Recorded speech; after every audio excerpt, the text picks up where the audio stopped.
Hello, सलाम, नमस्कार और सबनू मेरा सत श्री अकाल। आप सुन रहे हैं देश भगत रेडियो 107.8 FM आपकी आवाज और शो चल रहा है GLV यानी कि global local vocal with me RJ Siya. तो भाई इस वक्त हमारे स्टूडियो में एक ऐसी शख्सियत मौजूद है जिनके एक नहीं दो नहीं बल्कि ऐसे किस्से हैं ना जिनको सुन के आप तो पक्का इंस्पायर होने वाले हैं, क्योंकि मैं बहुत ज़्यादा मोटिवेट हो चुकी हूँ। सबसे पहले मैं वेलकम करूंगी पूजा जी का, जो हमारे स्टूडियो में आई है अपना एक प्रेशियस टाइम निकाल के। Thank you so much for coming. और कैसा लग रहा है आपको यहाँ पर? Thank you so much Siya, मुझे बहुत अच्छा लग रहा है। सबसे बड़ी बात ये है कि मुझे आज मौका मिला अपने दिल की बात दुनिया तक पहुँचाने का। सो मैं थैंकफुल हूँ आप सबकी, आपकी टीम की। बिल्कुल, हमें भी आपको यहाँ पे पाके बहुत ज़्यादा अच्छा फील हो रहा है और मुझे तो आपसे बात करके इतनी पॉजिटिविटी लग रही है ना, इसी से मैं आपसे जानना चाहूँगी ये पॉजिटिविटी का क्या राज है? इतने ज़्यादा ऑप्टिमिस्टिक कैसे है माइंड से? इतनी पॉजिटिविटी होने का दो ही रीज़न मैं आपको बताऊंगी। एक ये है कि आप भगवान से कितने कनेक्ट है। सबसे बड़ी बात यह है कि मैं भगवत गीता को बहुत मानती हूँ और उन्हीं की बदौलत मैं अपने आप को एज ए पॉजिटिव वाइब्स अपने अंदर बना के रखती हूँ। और दूसरा ये है कि मैं हमेशा मोटिवेट रहती हूँ ऐसी स्टोरीज से जिसकी वजह से मुझे लगता है कि मैं उस पाथ पे चल रही हूँ। तो यही रीज़न है कि जब आपके पास आपका आपको गाइड करने वाला एक अच्छा वो है, तो मुझे लगता है कि कोई भी आपको नेगेटिव नहीं कर सकता। ऑलवेज आपको पॉजिटिव रहने की हिम्मत पर देते ही वही है। तो वो एक पार शक्ति है, वो है हमारे भगवान। भगवान बहुत सारे रूपों में होते हैं, वो कोई भी हो सकते हैं। बिल्कुल, वो किसी इंसान के अंदर भी बैठ के आपको गाइड कर सकते हैं। क्या बात है। एक बैलेंस होता है, कैसे मेंटेन रखती है एक बिजनेस वुमेन और मदर के साथ साथ आप ये दोनों काम कैसे मोटिवेट करते हैं? देखो, सबसे बड़ी बात होती है कि हमारे जब शादी हो जाती है उसके बाद पार्टनर पे डिपेंड करता है जी। और मेरे हस्बैंड मुझे बहुत सपोर्ट करते हैं और वो सबसे बड़ी बात ये है कि और साथ साथ हमारे संस्कार, जो मैं चाहूँगी कि अपने बच्चों को ऐसे संस्कार दीजिए ताकि आपके बच्चे आपको समझे। मैं एक ही बात अपने बच्चों को हमेशा मोटिवेट करती हूँ इस चीज़ को लेके कि अगर आपको अच्छी लाइफ चाहिए बच्चे, तो मुझे आपकी सपोर्ट की ज़रूरत है, क्योंकि कई जगह मम्मा नहीं हो सकती और कई जगह पापा नहीं हो सकते। तो मोस्टली मेरे हस्बैंड मुझे बहुत सपोर्ट करते हैं इस चीज़ को लेके और वही बच्चों को भी हैंडल करते हैं और मेरे को भी सपोर्ट करते हैं। तो जब हस्बैंड इतना सपोर्ट करता है तो मैं दोनों चीज़ों को बैलेंस करती हूँ। क्या बात है। आपसे जानना चाहती हूँ कि पूरी जर्नी में मोटिवेशन, मतलब आपकी अचीवमेंट्स क्या क्या थी? सबसे बड़ी अचीवमेंट आप बोलना चाहें कि यार ये बेस्ट चीज़ थी जो अब तक मेरे साथ हुई है? देखो, अचीवमेंट्स ये होती है, सबसे बड़ी अचीवमेंट्स होती है मुझे लगता है हर गर्ल की, जब वो शादी कर लेती है। और करता है, अगर घर बहुत अच्छा हो, पति बहुत अच्छा हो, तो वो अचीवमेंट सबसे बड़ी अचीवमेंट्स ये होती है जब आपको लाइफ में पार्टनर बहुत अच्छा मिल जाए। बिल्कुल, आपको सपोर्ट करने वाला, आपको गाइड करने वाला और हमेशा आपको मोटिवेट करने वाला। बिल्कुल, क्योंकि आप जब शादी के बाद अपने इन-लॉज में जाते हो ना, तो कोई आपको समझने वाला नहीं होता वहां पे, क्योंकि आपके लिए वो हर चीज नहीं होती है। सिर्फ एक ही इंसान होता है जो आपको समझता, वो होता है आपका हस्बैंड। तो सबसे बड़ी अचीवमेंट मेरे लिए यही थी कि मेरे हस्बैंड मुझे बहुत अच्छे से अंडरस्टैंड करते थे और मुझे बहुत प्यार करते थे, सपोर्ट करते थे, बार बार बात पे गाइड करते थे। और अगर आपके प्रोफेशन की बात करें तो आप उसमें अचीवमेंट किसको समझते हैं, कौन से पॉइंट को समझते हैं? मैं उसमें अचीवमेंट्स जो उसमें भी सच्ची बताऊं तो मेरे mother in law father in law का बहुत बड़ा रोल है। और उसके साथ साथ मुझे अचीवमेंट्स ये है कि मैंने अपनी ज़िंदगी में जो भी सोचा है ना, वो मैंने पाया है। क्या बात है। जो भी मैंने अपने भगवान से मतलब मांगा तो नहीं है, बट सोचा है कि भगवान यहाँ अपने आप को देखना चाहती हूँ, पर मांगा नहीं कि जिद की है मुझे चाहिए, नहीं, मैंने अपनी मेहनत से वो चीज़ को अचीव किया। और सबसे बड़ी अचीवमेंट ये है मेरी लाइफ में कि मैं एक अच्छी इंसान बन चुकी हूँ। क्या बात है। और एक अच्छा इंसान बनना एक अपने आप में एक अचीवमेंट होती है। बिल्कुल बिल्कुल, मैं बिल्कुल सहमत हूँ। आपकी जर्नी स्टार्ट कैसे हुई और अब तक क्या आपका प्रोग्रेस हुआ है, सब कुछ बताइए हमें। मेरी जो जर्नी है, मैं अभी आपको बता रही हूँ कि मैंने कभी लाइफ में सोचा नहीं था कि मैं एज ए मेकअप आर्टिस्ट बनूंगी, बट मैं एज ए फैशन डिजाइनर जरूर थी। बट मेरी कहते हैं ना कि जरूरत ने मुझे बना दिया मेकअप आर्टिस्ट, क्योंकि वही बात आ जाती है जब एक स्टेज आपको मिलता है और दूसरे के लिए आप कुछ सोच रहे होते हैं, तो ऑटोमेटिकली कोई पर्सन आप उसके लिए चूज करते हो, लेकिन भगवान को वो पर्सन पसंद नहीं आता, तो ऑटोमेटिकली घूम घुमा के बात आपके ऊपर आ जाती है। तो वो सिनेरियो मेरे साथ हुआ है कि मैंने मेकअप आर्टिस्ट की जर्नी स्टार्ट की, बट मैं थी डिजाइनर, फिर मैं मेकअप आर्टिस्ट बनी। और मेकअप आर्टिस्ट के साथ साथ मैं आज जो भी हूँ, मुझे लगता है बहुत थैंकफुल हूँ इस चीज़ को लेके कि मुझे मेरी मेहनत के बदौलत मुझे लोगों तक पहुँचने का मौका मिला। और मेरी आज तक की जितनी भी ब्राइड्स हैं, मेरे जितने भी क्लाइंट्स हैं, वो बहुत हैप्पी हैं इस चीज़ को लेके कि एक अच्छे आर्टिस्ट हमें डेरा बस्सी में मिले हैं। तो उनके बदौलत मतलब हम उनको हैप्पीनेस दे पा रहे हैं। क्या बात है। मुझे लगता है कि ना ब्राइड्स को भी बहुत ज्यादा हैप्पीनेस फैलाते होंगे वो, और उन सब की भी वाइब्स बहुत ज्यादा हाई हो जाती होंगी आपके बिल्कुल साथ। बिल्कुल, बहुत वो खुद मुझे इतना कहते हैं ना, वो इतनी मोटिवेट मुझे भी कर देती हैं कि मैम हम बहुत अपने आप को प्राउड फील करते हैं कि हम एक ऐसी लेडी से या ऐसे आर्टिस्ट से मेकअप ले रहे हैं जो खुद में कोई मिसाल है। क्या बात है। और मुझे भी बहुत अच्छा लग रहा है, मैं ऐसी लेडी से बात कर रही हूँ जो खुद में इतने ज्यादा कॉन्फिडेंट है। आपसे जानना चाहूंगी कि इतनी सारी ब्राइड्स को आपने तैयार किया है, इतना रेडी किया है उनकी शादी के लिए, कोई सबसे अच्छा एक्सपीरियंस जो आपको लगा हो कि यार ये बेस्ट पार्ट था और मुझे दिल से खुशी हुई है इस ब्राइड को तैयार करके? हाँ, मेरे एक लास्ट टाइम एक मेरी ब्राइड थी, तो जब वो बुकिंग करने आई थी ना, तो बहुत ज़्यादा कॉन्शियस थी इस बात को लेके कि क्या मैं सुंदर लगूंगी अपनी शादी पे। तो जब वो मेरी फर्स्ट मीटिंग, ऑलवेज जितनी मीटिंग्स होती हैं मैनेजर या ब्यूटिशियंस के साथ होती है, मेरे साथ बहुत एंड में मेरी अट्रैक्शन होती है ब्राइड्स के साथ, जब मेरा मेकअप का टाइम आता है। तो जब मैं उस ब्राइड को मिली तो उसने मुझे मतलब कुछ नहीं वो बोली, और वो मुझे मैं उसको समझ रही थी कि ये बहुत ज्यादा इस टाइम पे टेंस्ड है कि मैं सुंदर लगूंगी कि नहीं लगूंगी। और जब मैंने अपना काम करना शुरू किया तो मैंने एक एक पॉइंट्स, और वो जो ब्राइड थी ना, उसका क्या हुआ था कि वो बचपन में छोटी थी जब, तो उसका इलेक्ट्रिसिटी शॉक की वजह से उसका पूरा फेस बर्न हो गया था। उसका लिप्स हाफ था और हाफ नहीं था। तो मतलब वो इस चीज को लेके बहुत, जब वो शीशा होता है ना हमारे सामने, तो वो हमारी प्रॉब्लम्स को भी बताता है। तो जब उसने अपने आप को देखा तो उसने 1 मिनट भी आंखें ऊपर नहीं की, और मुझे बहुत, और मैं सच्ची बताऊं, मैं भगवान को प्रेयर कर रही थी इस बात को लेके कि भगवान जी आज ये इतनी सुंदर लड़की हो तैयार के सब लोग चौंक जाए इसको देख के कि ये वही लड़की है। और सच में मेरे ठाकुर जी ने यही चीज की कि मैं जब उसका एक एक आईज का, लिप्स, और मैंने, आप मानोगे उसका हाफ लिप्स था, मैंने खुद वो लिप्स क्रिएट किया कि उसका पूरा लिप्स बनाया मैंने। और जब वो पूरी रेडी हुई तो इतनी सुंदर वो रेडी हुई, मैं आपको बता नहीं सकती। वो उसने मुझे नहीं पता उसने कितनी बार मुझे थैंक यू बोला, thank you ma'am, thank you ma'am. मैं उसकी हैप्पीनेस को फील कर सकती हूँ कि वो कितना उसका प्रीशियस डे था उस टाइम पे, कि जो लड़की ये सोचती कि मैं शायद कभी सुंदर लग ही नहीं सकती, और वो उस टाइम पे अपने आप को बार बार निहार रही थी शीशे में देख देख के कि मैं कितनी सुंदर लग रही हूँ। मुझे लगता है जब वो अपनी शादी वाले दिन वेन्यू पे गई ना, और जब उनके फादर ने उसको देखा ना, उसने वो चीज भी मेरे साथ शेयर की थी व्हाट्सएप उस पे, इंस्टाग्राम पे। तो वो उसके फादर एक टाइम पे शॉक्ड हो गए थे कि ये मेरी बेटी है, ये मेरी बेटी है जिसके बारे में मुझे इतना टेंशन था इस चीज को लेके कि मैं पता नहीं आज मेरी इज्जत क्या रहेगी, आज इतनी जो बारात आई हुई है उसके सामने मेरी इज्जत क्या रहेगी। तो सच में बता रही हूँ कि मेरे लिए बहुत बड़ा डे था उस दिन के लिए। मुझे नहीं लगता कि उस दिन मुझे असली वैल्यू पता लगी कि एक कला जब भगवान किसी को देता है तो उसका वो क्या सोच के देता है। तो मैं सच में यही बात मेरे लिए मैं खुद भी मोटिवेट हुई इस चीज को लेके, और मैंने सामने वाले को भी इस चीज को कि कोई भी ऐसी ताकत अगर आपको है ना, अगर आपको भरोसा है किसी चीज को लेके, तो मुझे लगता है कि आर्टिस्ट पे सबसे ज्यादा होता है एक लड़की को जब वो अपना फेस अपने आर्टिस्ट को देती है। तो मतलब वो मेरे लिए भी वो बिग डे था। उसके फेस पे जो हैप्पीनेस थी ना, मैं आपको शब्दों में भी बयान नहीं कर सकती। उसने मुझे कितने बार थैंक यू किया, और वो सच में इतनी सुंदर लग रही थी ना सिया, इतनी सुंदर, बहुत ही ज्यादा प्रिय।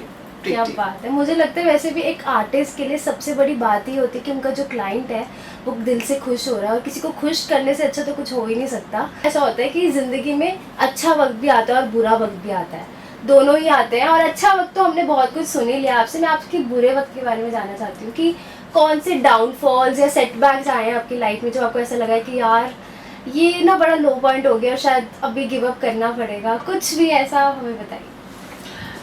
सिया मेरी लाइफ में सबसे बड़ा, अगर मेरी डाउनफॉल आया था, फर्स्ट आया था कोविड के टाइम पे। जी। कोविड के टाइम पे ऐसा हो गया था कि हमारे, आपको पता है, ये एकदम से कोविड जनवरी फरवरी में एकदम से बूस्ट हुआ था। बिल्कुल। उस टाइम पे हमारा पीक पे वेडिंग सीजन होता है और ऑब्वियस हमारा ब्राइडल कॉस्ट्यूम का और मेकअप का काम था। तो उस टाइम पे क्या था कि बहुत सारी बुकिंग्स थी हमारे पास, आउटफिट्स के भी, मेकअप्स के भी। तो क्या हुआ था कि हमें बहुत सारी बुकिंग अपनी कैंसिल करनी पड़ी थी और बहुत सारी ब्राइड्स ने अपने एडवांस दिए हुए थे हमें, तो हमें रिफंड करने पड़े वो इसी सिचुएशन, क्योंकि उसमें उनका भी कोई फॉल्ट नहीं था। और ऑब्वियस उस टाइम पे ऐसा हो गया था, हमारी टीम भी थी, इतनी बड़ी टीम थी। और उस टाइम पे आपको पता ही है, जब काम नहीं होता इंसान के पास तो थोड़ा सा फाइनेंशियली टाइट हो ही जाता है, क्योंकि जो जिस इंसान ने खुद ही अपने लिए प्लेटफॉर्म चूज किया हुआ होता है, एक होता है कि विरासतों में मिला हुआ होता है, एक होता है खुद इंसान ने खुद अपनी मेहनत से वो चीज बनाया हुआ होता है।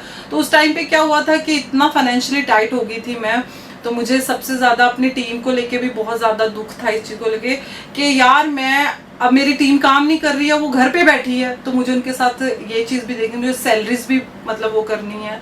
तो मेरी लाइफ में ये हुआ था कि उस टाइम पे मेरे पास जो मेरी शादी का गोल्ड था, मुझे वो गोल्ड अपना रखना पड़ा। और उस गोल्ड को रख के मैंने, जो भी गोल्ड की अमाउंट थी, मैंने उस गोल्ड को कलेक्ट करके अपने स्टाफ को सैलरियां भेजी। और उसी टाइम पे दिवाली भी थी और मुझे ये था कि नहीं यार, इस बार दिवाली खाली नहीं जानी चाहिए। मैं हमेशा अपनी दिवाली पे अपनी टीम को गिफ्ट देती थी, तो मैंने कुछ अमाउंट अपनी दिवाली के लिए सेव करके रखी कि नहीं यार, मैं ऐसा मेरी लाइफ में कभी नहीं हुआ कि मेरे यहाँ से कोई खाली हाथ गया है। तो वो सिचुएशन मेरी लाइफ में बहुत बड़ी थी। तो मैंने अपनी शादी का गोल्ड रख के मैंने अपनी टीम को गिफ्ट दिए, उनकी सैलरियां बांटी। बट वही था कि मेरे लिए वो सबसे बड़ा वो था कि मैंने इस चीज की परवाह नहीं की कि यार मेरे पास पैसे नहीं है जी। तो मैंने अपनी, कहते ना, लेडीज को सबसे ज्यादा प्यार अपने गहनों से होता है। हाँ, बिल्कुल। तो मैंने उस चीज की भी परवाह नहीं की और मैंने उसको रखा और मैंने, आंखों में आंसू तो आए कि आज क्या भगवान तूने मुझे आज यहाँ पे खड़ा कर दिया कि मुझे मतलब ऐसा मुझे एक्शन लेना पड़ा। लेकिन मैंने यही चीज बोली कि मेरा सबसे बड़ा गहना मेरी टीम है। अगर टीम खुश रहेगी तो मैं ऑटोमेटिकली, आज नहीं कमा पाऊंगी, आज नहीं डाउनफॉल है, कोई बात नहीं, कल फिर दिन बदलेंगे, तो फिर मैं वही गहने दोबारा बना लूंगी, वही ले लूंगी वापस। तो ये मेरी सबसे बड़ा, मतलब मेरी लाइफ में मोड़ आया था कोविड के टाइम पे। और दूसरा मोड़ मेरी लाइफ में, एक्चुअली मेरा जो सैलून था वो छोटा था, मतलब एक ही बिल्डिंग में था मेरा, उसी 5 फ्लोर की बिल्डिंग में मेरे सारे सेक्शन थे। लेकिन मैं चाहती थी कि मेरे क्लाइंट्स कंफर्ट रहें, बैठने के लिए उनको अच्छा स्पेस मिले, ब्राइड्स को बैठने के लिए स्पेस मिले। तो क्लाइंट वेटिंग भी करता था और वेट सेक्शन भी थोड़ा छोटा था। तो मैंने सोचा कि यार क्यों ना मैं एक नया शोरूम और बनाऊं और मतलब मुझे बड़ा करना है।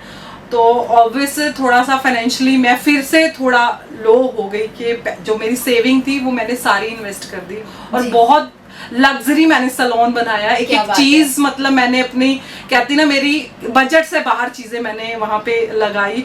और एक लास्ट मोमेंट पे जब मेरे को अपना फर्नीचर बाय करना था, मैंने डिजाइन के लिए तो दे दिया था, लेकिन क्या हुआ कि on the spot payment short पड़ गई। और सच में बता रही हूँ, मैं 3 दिन तक उस फर्नीचर को लेने नहीं गई दिल्ली। और मैंने काफी सारे फ्रेंड्स को अपने हेल्प के लिए बोला भी, लेकिन कोई आगे नहीं आया। फिर मैंने सोचा कि यार क्या करूं। मैं बहुत, मतलब रोई भी, सच्ची बताऊं, मैं ऑफिस में बैठ के बहुत रोई भी इस चीज को लेके कि भगवान यार ये क्या हो गया। अभी मैं, मतलब आज मतलब कोई खड़ा ही नहीं हो रहा मेरे साथ। तो उस टाइम पे एक, कोई बात नहीं, कहते हैं ना, भगवान उनकी लाइफ में परेशानियां देता है जो अपनी जो कर सकता है उसको फेस। हर कोई ये परेशानियां फेस भी नहीं कर सकता और उन परेशानियों को फेस करने के बाद ही आप यहाँ तक पहुंची हैं। एक मेरा एजेंट था, वो उसने मुझे गाइड किया कि मैम आप ना ऐसे करो। मैं इतना छोटे लोन्स कभी मैंने लिए नहीं थे अपनी लाइफ में।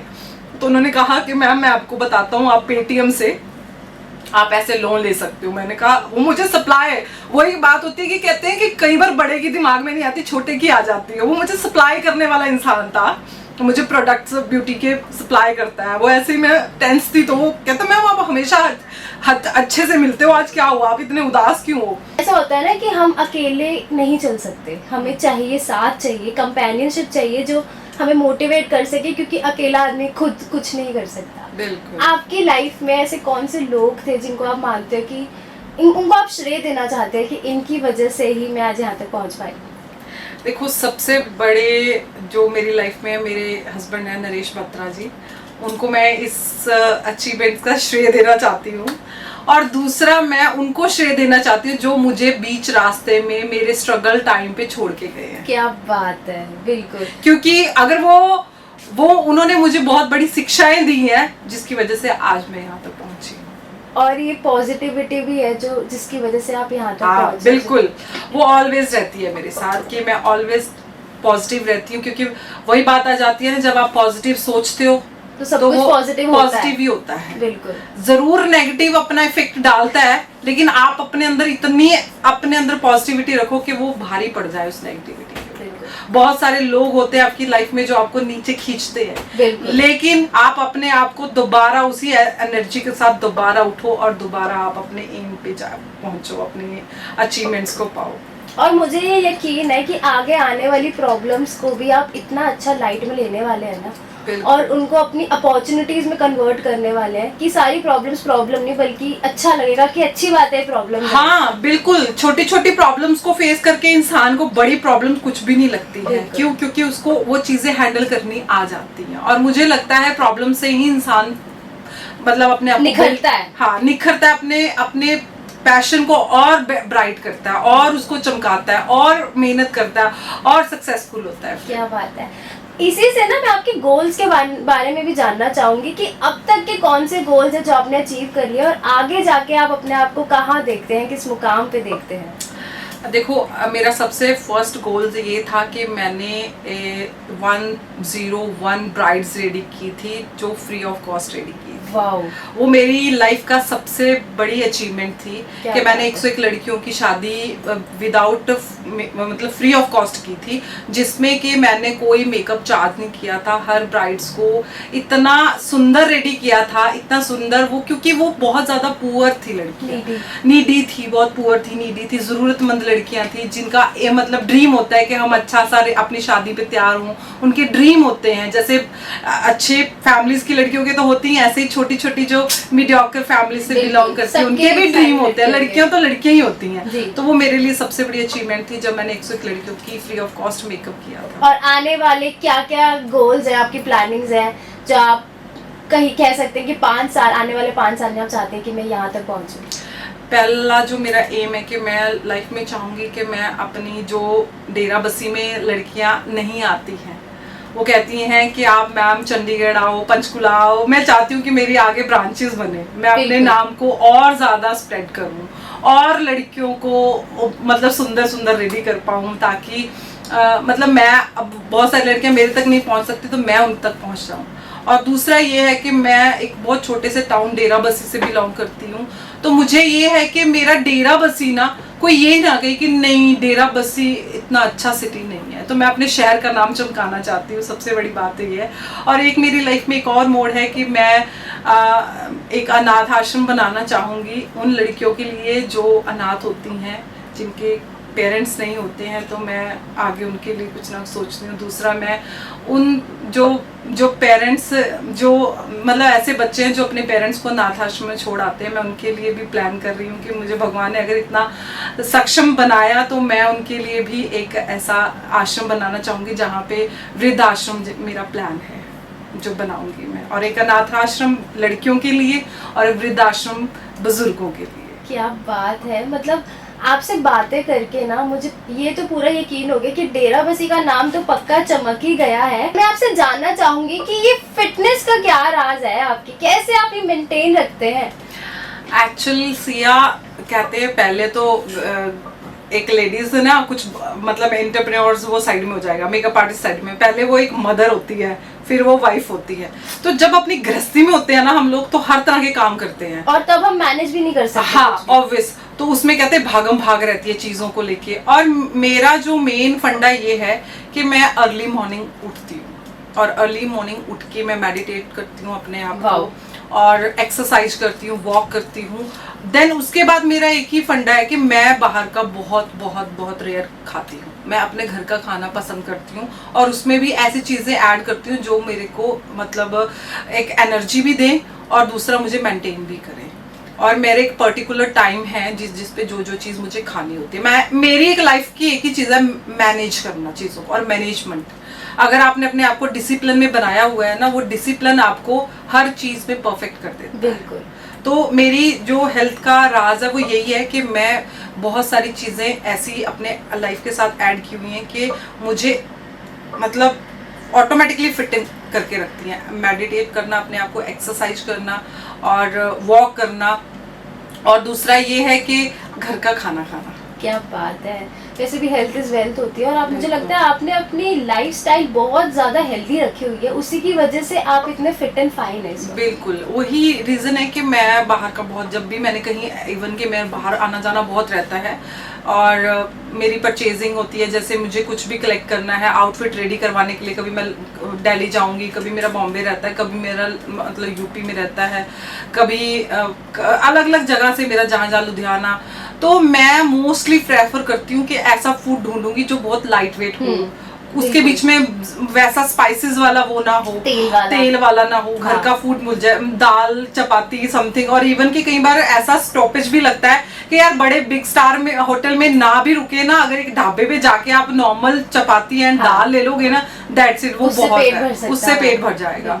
मैं यही कहती हूँ कि आजकल यूथ ना इन चीजों में बहुत ज्यादा जा रहा है, लेकिन वो ये कि आपकी वो लाइफ कम कर रहा है और मुझे तो अपनी लाइफ में बहुत कुछ करना है। तो वो कब कैसे होगा, जब आप फिट एंड फाइन हो। बिल्कुल। तो इतने सारे जो ड्रीम है मेरे, वो कैसे पूरे होंगे जब मेरे पास अच्छी हेल्थ होगी, वो तभी पॉसिबल है। मुझे तो मतलब बहुत ज़्यादा मज़ा आ रहा है आपसे बात करके, आपकी स्टोरी सुनकर। और क्योंकि हमारा शो अब ख़त्म होने वाला है, इसलिए मैं आपसे ये भी जानना चाहूँगी कि अब तक की लाइफ की क्या आपके लर्निंग्स है, ज़िंदगी से क्या सीखा है, और हमारे लिसनर्स के साथ आप ऐसा क्या शेयर करना चाहेंगे जिससे उनको भी कुछ अच्छा सीखने को मिले। देखो, लर्निंग मेरी लाइफ की ये है कि कभी हार मत मानो जिंदगी में। बिल्कुल। कभी भी ये मत सोचो कि हमारे पास ये सोर्सेज नहीं है, ये सोर्सेज नहीं है। सब सोर्सेज बन जाते हैं अगर आप अपने दिल से उस चीज़ के लिए सोचो, उठो उस चीज़ को करने के लिए। और दूसरी लर्निंग ये है कि आप कभी भी किसी का बुरा मत सोचो, ना बुरा करो। आप किसी के बारे में अच्छी थिंकिंग रखोगे तो आपके साथ अच्छा होगा। आपके साथ अच्छे लोग जुड़े रहेंगे तो ऑब्वियस वो आपको भी हमेशा मोटिवेट करते रहेंगे। तो लाइफ का सबसे बड़ा लेसन यही होता है कि आप कहीं पे भी पहुंच जाइए, चाहे आप कितने ही बड़े स्टार बन जाइए, आपको हमेशा अपनी जड़ों से, अपने पेरेंट्स से, अपने संस्कारों से और अपने उन लोगों से जिन्होंने आपके बुरे वक्त में साथ दिया है, उनको कभी मत छोड़ें। क्या बात है। मुझे तो आपसे बात करके इतना अच्छा लगा है ना, मतलब मेरे को इतनी अच्छी अच्छी गुड वाइब्स आ गई है। मुझे यकीन है मेरे लिसनर्स को भी बहुत ज़्यादा मज़ा आया होगा। मेरे को वैसे मन तो बिल्कुल नहीं है हमारा शो एंड करने का आपके साथ, और अब मेरा मन कर रहा है सारा दिन मैं आपकी बातें ही सुनती रहूँ और आपसे कॉन्वर्सेशंस करती रहूँ, बट अनफॉर्चुनेटली टाइम हो गया हमारे शो का एंड होने का। थैंक यू सो मच हमारे शो में आने के लिए, देश भगत रेडियो में आने के लिए, और मैं आशा करूँगी कि हम आपको फिर से बुलाएं हम अपने स्टूडियो पे। अब लौटूंगी कल इसी टाइम पे GLV शो के साथ। तब तक के लिए सुनते रहिए देश भगत रेडियो 107.8 FM, आपकी आवाज़।